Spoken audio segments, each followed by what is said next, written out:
उनके माता पिता 6 महीने पहले ही उनको छोड़कर चले जाते हैं।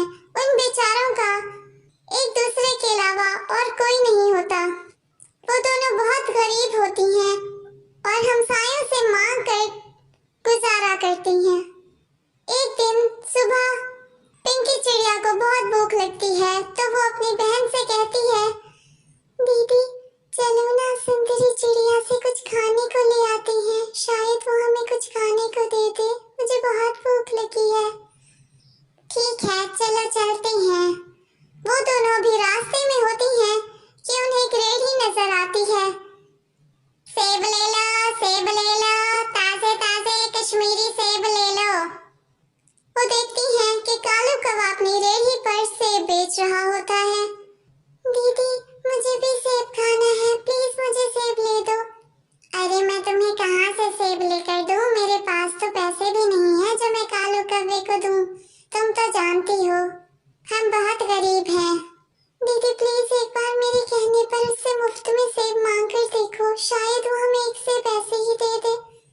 अच्छा चलो ठीक है, तुम कहती हो तो मैं उससे मांग के देखती हूँ। टॉनी चिड़िया कालू कौवे के पास जाती है और उससे कहती है, अरे कालू भैया एक सेब तो देना। कालू कौवा उसको सेब देते हुए कहता है, हाँ हाँ बहन ले लो, 10 रुपए का एक सेब है, बहुत ही मजेदार है, मैं कश्मीर के बाग से ताजा ताजा तोड़ कर लाया हूँ। लेकिन भाई हमारे पास तो पैसे नहीं है, हम बहुत गरीब हैं, क्या आप हमें एक सेब मुफ्त में दे सकते हो?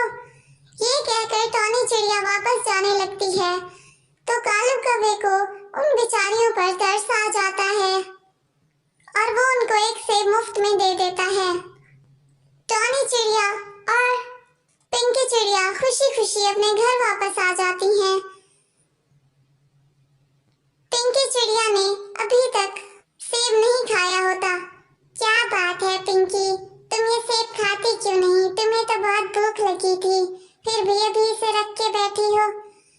दीदी मैं एक बात सोच रही हूँ, हमारे घर के पिछले बाग में जो इतनी सारी जमीन खाली है, क्यों ना हम उसमें ये सेब बो दें, फिर सेब का पूरा दरख्त उगाएगा तो हम उस पर लगे हुए ज्यादा सेब खा भी सकेंगे और उन्हें बेच भी सकते हैं। अरे क्या पागल हो गई हो? देखो पिंकी, ये सारी बातें फिल्मों और कहानियों में होती हैं, हकीकत से इनका कोई ताल्लुक नहीं होता। तुम बस आराम से ये सेब खाओ।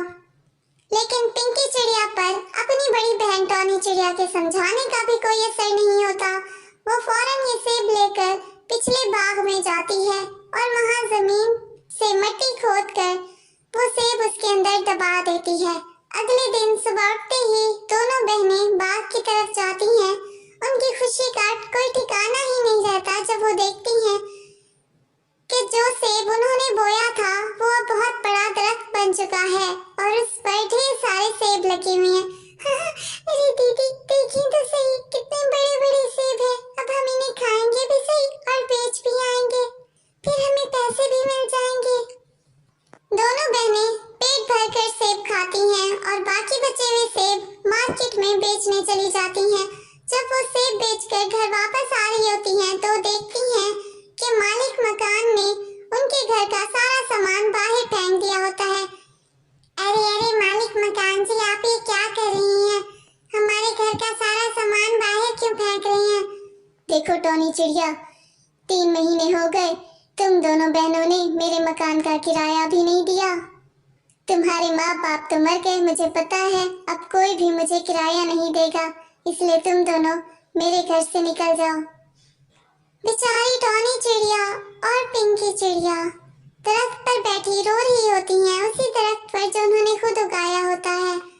अब वो सोच रही होती हैं कि वो कहाँ जाएंगी और कौन उन्हें अपने घर में जगह देगा कि अचानक उस दरख्त से आवाज आती है, प्यारे बच्चों तुम परेशान न हो, मैं इसी दरख्त का एक जिन हूँ।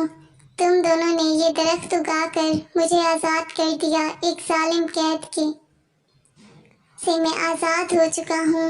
मैं तुम दोनों को इनाम के तौर पर एक बड़ा सा घर बना देता हूँ। तुम उस घर में हंसी खुशी रहना और तुम्हें उस वीडियो घर अच्छा से लगे तो कोई लाइक भी और नहीं सब्सक्राइब निकालेगा। कर दीजिएगा और इस दोनों तरह का बहनें ये वीडियो देखने सुनकर के लिए खुश हो बेल जाती आइकन हैं को और वो जरूर से जिन जरूर उनको दबा एक बड़ा दीजिएगा। सा घर बना देता है और वो दोनों बहनें उस घर में हंसी खुशी रहने